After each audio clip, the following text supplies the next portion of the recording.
afternoon session. We have a few talks before the closing remarks, and we start with Luca, of practical microsecond real-time reinforcement learning. Wait a second that I start the timer for myself. So, hi, I am Luca Scomparin. I work at KIT in the Institute for Data Processing and Electronics. And in this talk, I want to bring some thoughts and ideas about bringing reinforcement learning into environments with the microsecond timescales. So this is an outline of my talk. I will start with some introduction and motivation, specifically also what performing actions in real time means and why it is hard to do neural networks and reinforcement learning inference in this kind of conditions. I will then follow with a description of alternative computing platforms that we can use to actually enforce this kind of constraints and the challenges of reusing current implementations in order to bring cutting-edge algorithms into this kind of new platforms. Finally, I will just give an outline of what we came up with at KIT and what we are currently using in these kind of problems.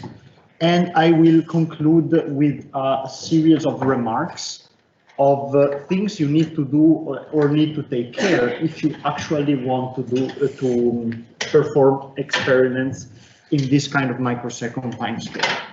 So first of all, a little bit of motivation. We are going kind of in the opposite direction to what we have discussed so far. So far we want to be sample as efficient as possible. But you could have environments, specifically in accelerators, where you have a huge data rate, and so you have a ton of training data. You don't need to be smart about sample efficiency.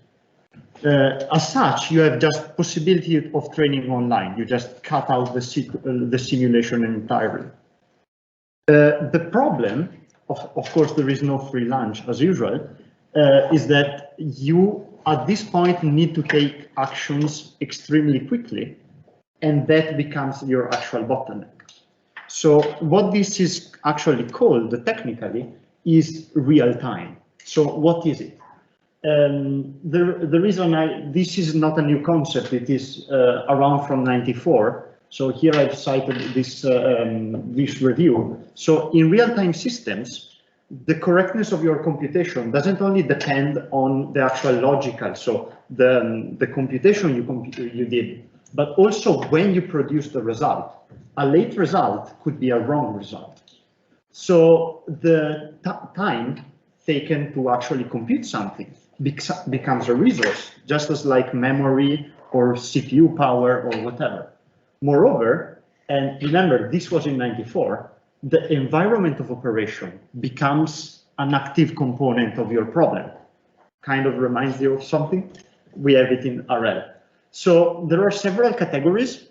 They are kind of depend on what happens if you miss one of these deadlines for the production of data. There is hard, so catastrophic, plain falling. You have firm, so you produce something that is not useful. That is kind of the I-beam control, like in a. The later you get the results, the less useful it is, but still you can do something.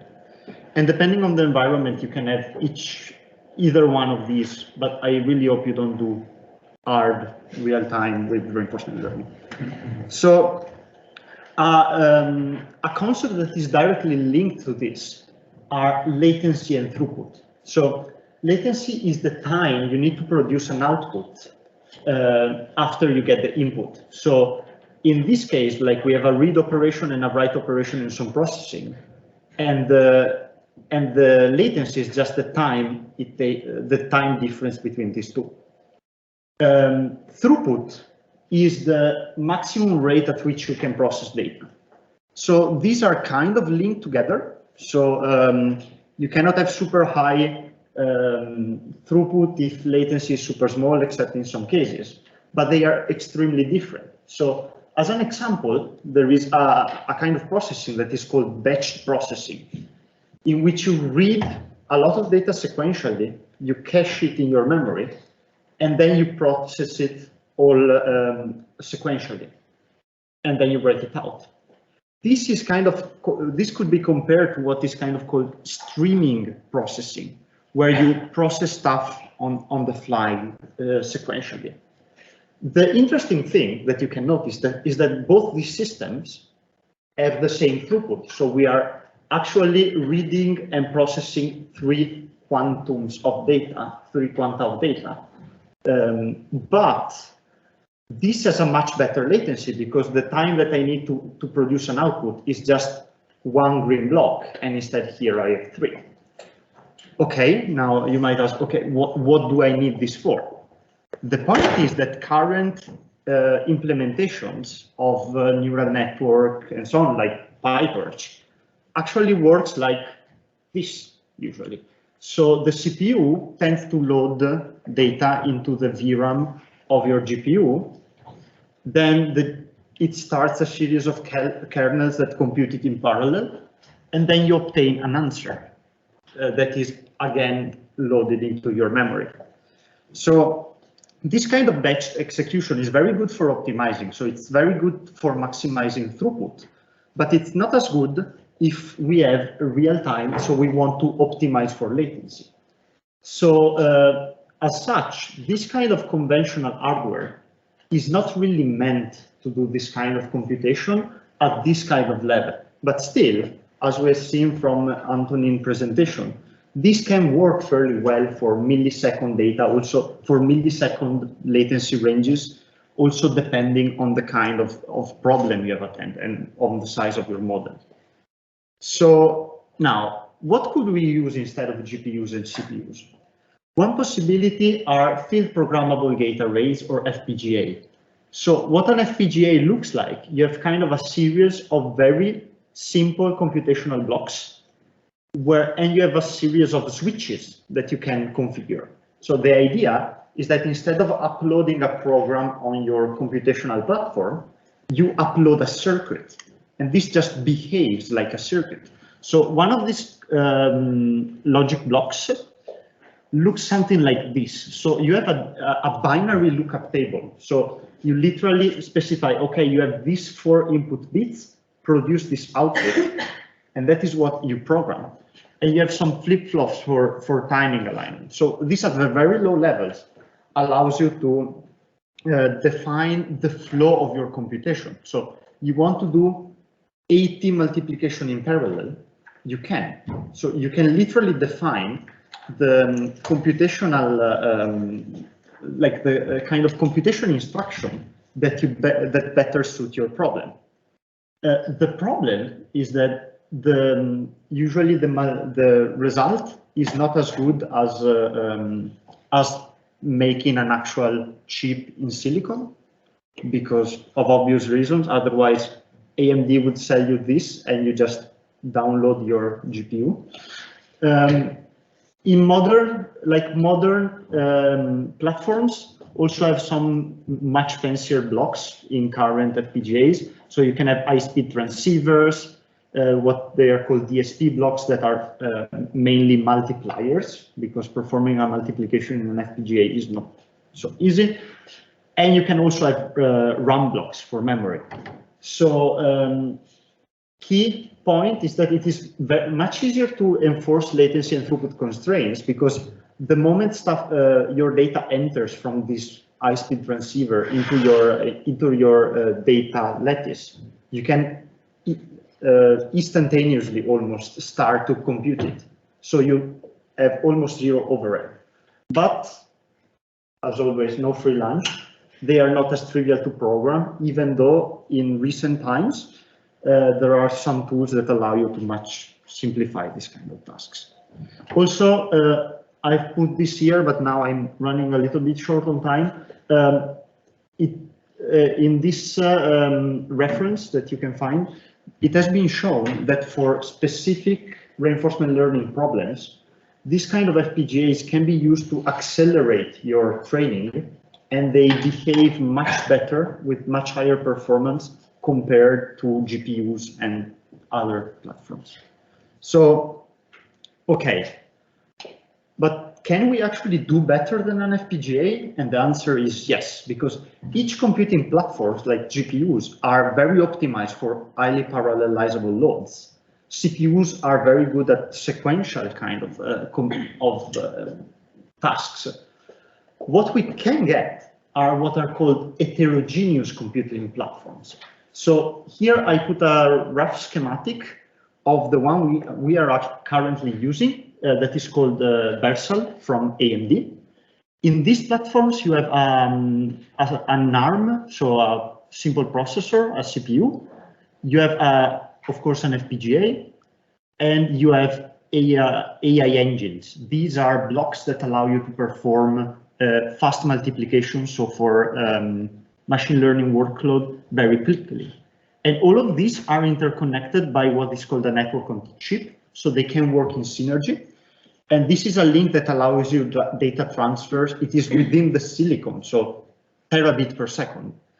And all of these like share high-speed transceivers to the external world. So it's not so, something like this is not so useful if you cannot put a lot of data into it. And you also have, they share memory. So the cool thing about this kind of devices is that you can have this computational unit working in synergy between them. And you exploit the better part of each one of these. So now, okay, you tell me, just take PyTorch, compile it on this thing, and you are golden. Unfortunately, that is not how it works for one fundamental problem. You can have different underlying architectures. So the actual instructions that these devices are performing are different than the one you usually compile to. So moreover, current implementation are mostly throughput optimized. So you try to just compute as much data as possible. You don't care when you get the answer. And this means that real time is not in mind. Moreover, currently, a lot of the neural network deployment to FPGA is performed in a quantized fashion, and it is not so clear what this effect has on RL, if this is training in the loop. So it would be cool to just have an open neural network exchange layer that you can just throw at it, but this is currently not here. As an example, this is kind of the one of our agents. So this is kind of the linear layers, the ReLU activation functions, and this is our actor network. This is our critic network. But if you then look at what is happening afterwards, so the actual extraction of an action from this sampling distribution, so you can have some exploration, it looks something like this. So you have a lot of it. And actually, when you want to implement this, you need to do some simplifications so that it can actually be implemented. So as an example, I brought you, this is just some C++ code that performs a matrix multiplication. And we just, here we are studying a conventional CPU. So let's see what our computer and what our compiler is doing for us behind the scenes. So, okay, we compile it, and then we do something crazy. We go check what assembly code we have produced. So I know now the attendance just asked, but it's here, a lot of stuff is going on, but let's focus on this loop. We have a multiplication instruction, and we must have a summing instruction. So we check the multiplication is here. Yeah, the kind of faint blue is not so good to see, but the multiplication is here and the addition is here. So you see, to actually execute this inner loop, we are taking a lot of instructions. Okay, now let's just say, okay, to the compiler, optimize it as much as you can. And look at what your current platform, what you're actually compiling to. And if you do this, the code looks remarkably different. Specifically, these kind of very weird instructions appear, And I'm not going to discuss this too much, but what this does, it does the multiplication and addition in one instruction for 8 numbers in parallel. So just by adding this kind of flags to my compilation, I have a 30 times improvement in my code execution time.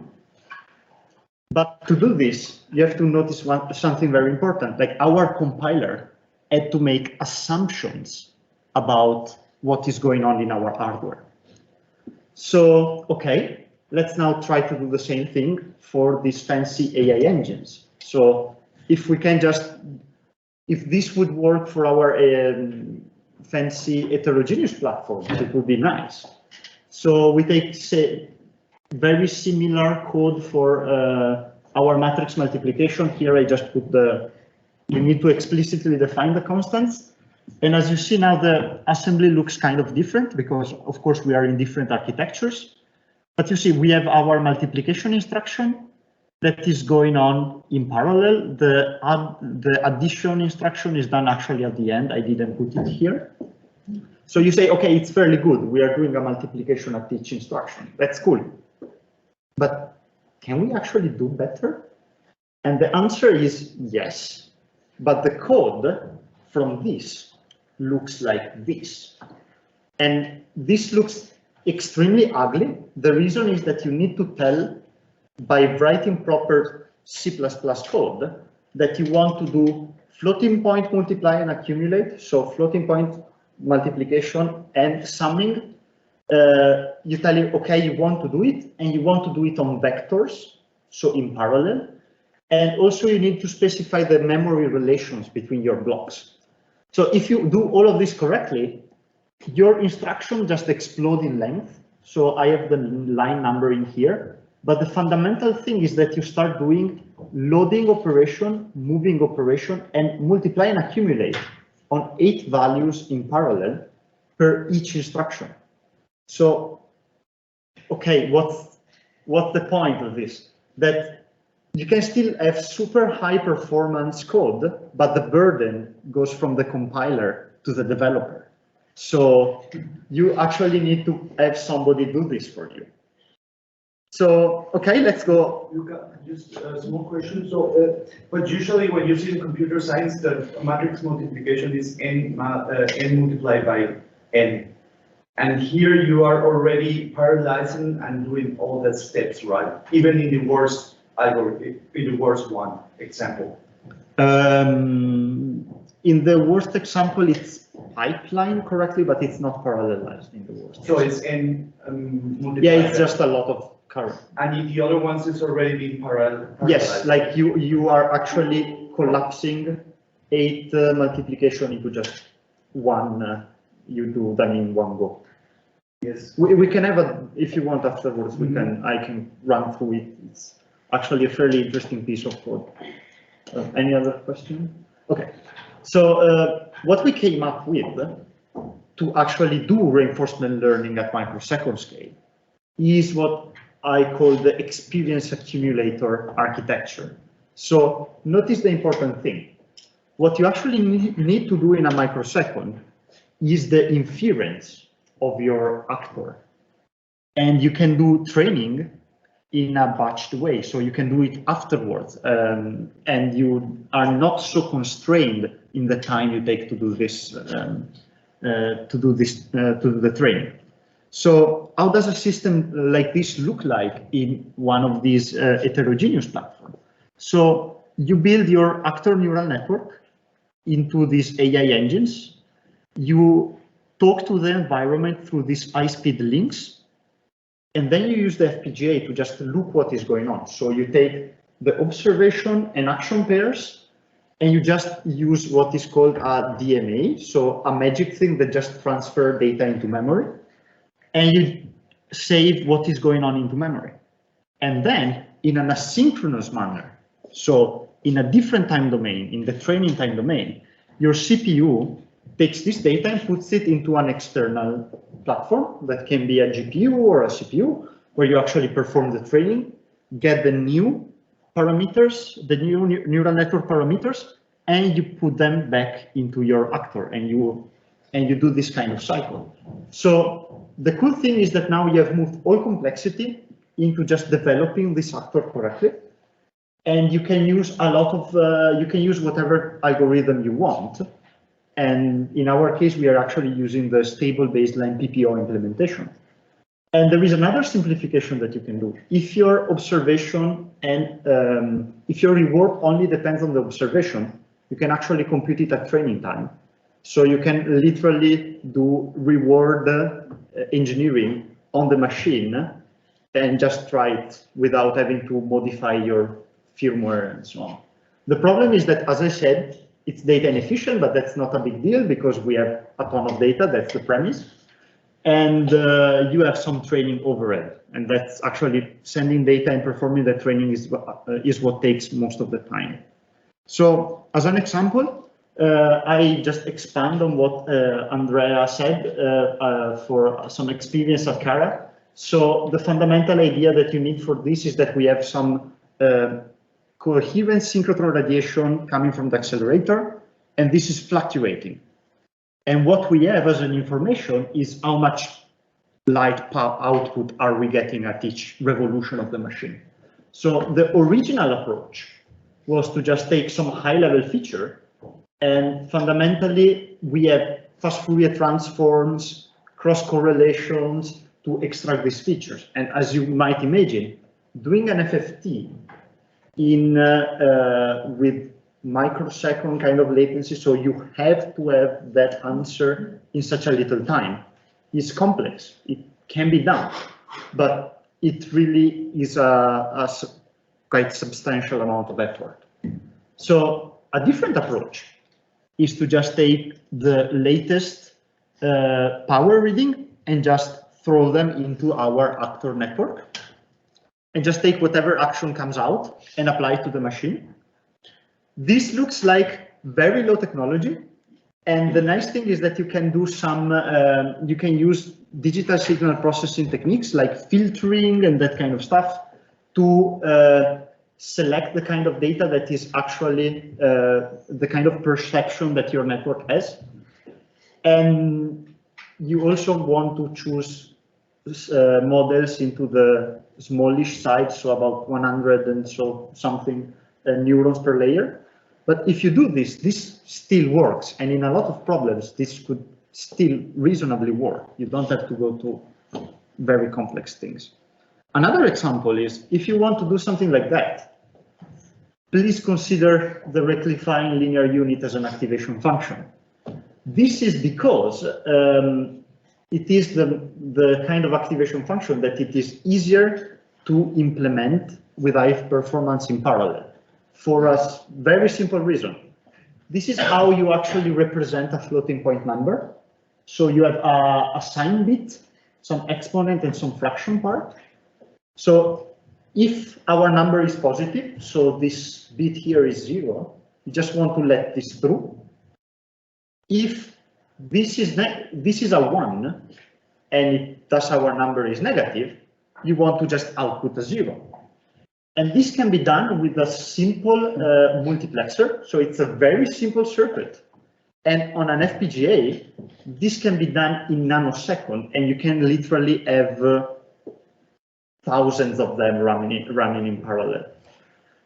Also on AI engines and stuff like that, you can really parallelize them a lot. While for if you want to do a sigmoid activation, a TAN-H, you need to be much more careful about that. So now, in conclusion, how can you know if you can actually apply these kind of techniques to your problem?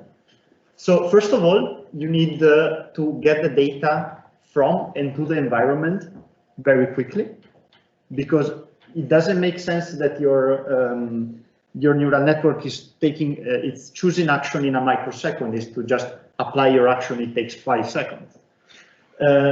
Your policy needs to be kind of implementable. Like what is implementable, you need to discuss it with your hardware guy.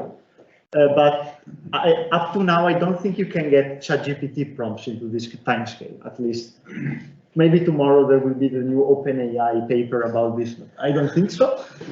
And also, of course, you need high data production rate. So because you can have problems where you have a very little a small latency requirement, but you are kind of in a shot-to-shot fashion, and to do a shot it takes a long time. And in that case, it doesn't really make sense.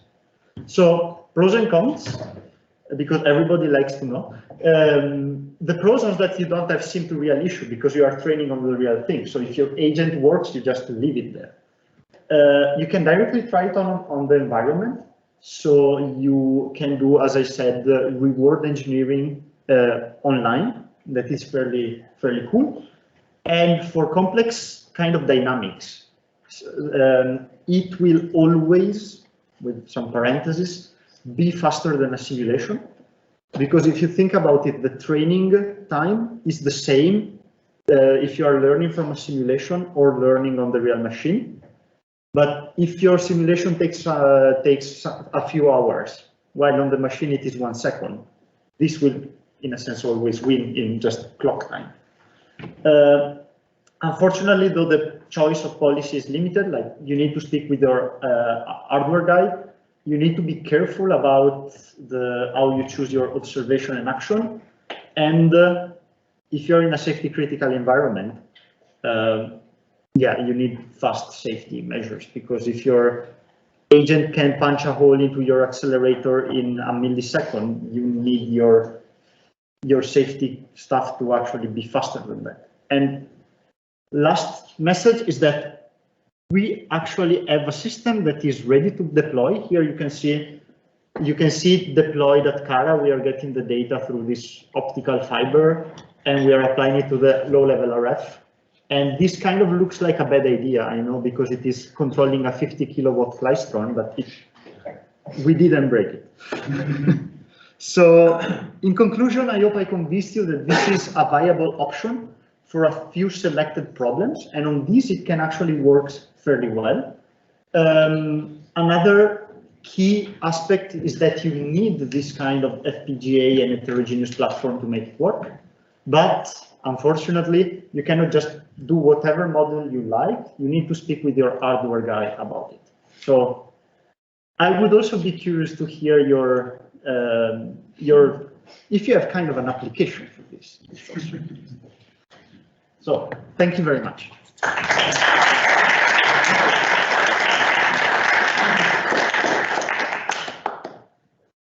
Okay, we start directly with questions. Very interesting. I think this is another dimension that we definitely have to add at one point. Just to ask you, because of course the certain experiments, they have to really deal with this hardcore for HLHC, and they have this whole sort of FastML sort of business ongoing. Are you in contact with them, or do you know what they're doing through ETH Zurich? So yes, I've spoken with some trigger people, not directly in LHC, but also like in Bell. Mm-hmm. And so what I kind of noticed is that the focus is more to do a simulation, where you train your model in a simulation, and then you deploy it on the machine. And the deployment tools that CERN has for FPGAs are like the de facto standard right now. But for this, the fact that you want to train online adds a layer of complexity in a sense, because training is what is really complicated to do if you do kind of quantization in the machine. So yeah, I think I need to speak more with this kind of people. They're also using Salix Versal, and they have similar kind of constraints. Yeah. Yeah. So I mean, just to say, if you need contacts, because we just started talking with them as well, let me know. Yeah, absolutely. I would like to. We have some tips also at PAD actually. I'm saying, have you talked to people at LCLS too? Actually, no. I would like to, though. Yeah, so yeah, I can put you in touch with them. So yeah, it's a little bit in between. So like what they're planning now is their issue is it's more like LST, they need to get data off, but rather than the experiment changing every 10 years, it changes, every week basically. Oh. And the conditions could be changing, so really it could be changing every hour. So the idea is they're going to be having something on FPGA that's taking this data off and doing some analysis at the FPGA level. Mhm. And then they're going to be shipping data at like the minutes to sort of time scale to high performance computing facilities, and be doing retraining and shipping it back. Yeah. So it's a little bit similar, maybe a little bit longer time frames, but a little bit similar. And then like the inference is slower than this, but it's fast enough that you have to be. Yeah, I mean, if Xilinx gives you a very good platform to do deployment in this kind of instruments. So if what you're really interested in is deployment, the tools are very mature. So, but So yeah. I think they were using Xilinx, but they weren't happy with it. I can get that. Yeah, and they're also looking at all kinds of hardware, you know, like AI chips. Anyway, yeah. Thank you very much. I think I'm going with what Felix said on Monday about safety layers. You said that in 1 millisecond you can destroy everything. So I would assume that these safety layers have to be within the FPGA itself. So there are pros and cons about that. So if it is within the FPGA, you kind of need to, you need a piece of code that kind of controls everything. And if this is kind of a, let's say, research and development platform, you might not want to have the control part, the safety mechanism inside of this device. I would go for just general safety with an external layer for this, but that is just personal preference. Because yeah, the thing when you need to validate, then you have to validate your code and the safety layer. While you might always want to just validate the safety layer separately, and then you can do whatever you want with this.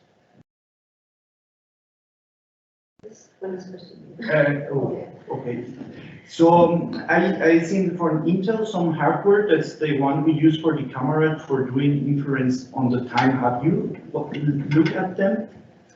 I mean, there are Really small, they're super small. Yeah, I mean, there are kind of devices that are meant for inference, and yes, I don't know specifically Intel, but I know that now there are a lot of them coming up because it's what you do to bring these ML models onto the edge, as they like to say. So that will be something that you want to use later. Oh, sorry. Okay, that's great. Yeah, I mean, I will be. Let's meet in the coffee break. Yeah, I also have a question. So you showed me this AMD virtual cards for these different parts, but do you need like a specific programming language then for each, like for the AI thing, you need a programming language and then it talks to the CPU and it talks to the GPU, and so how difficult is it and how many components have to fit together to make it? So let's say talking to the external world, you might have to do it in what are called hardware description language, so FPGA talk in a sense. But all the data signal processing and so AI engine processing on the FPGA can all be done in C or C++, because there are tools now for that. You might have to, you might have some specific variation to this, but yeah, mostly if you know C++, you are probably fine with this. All right, then we have to move on to the next talk. Thanks.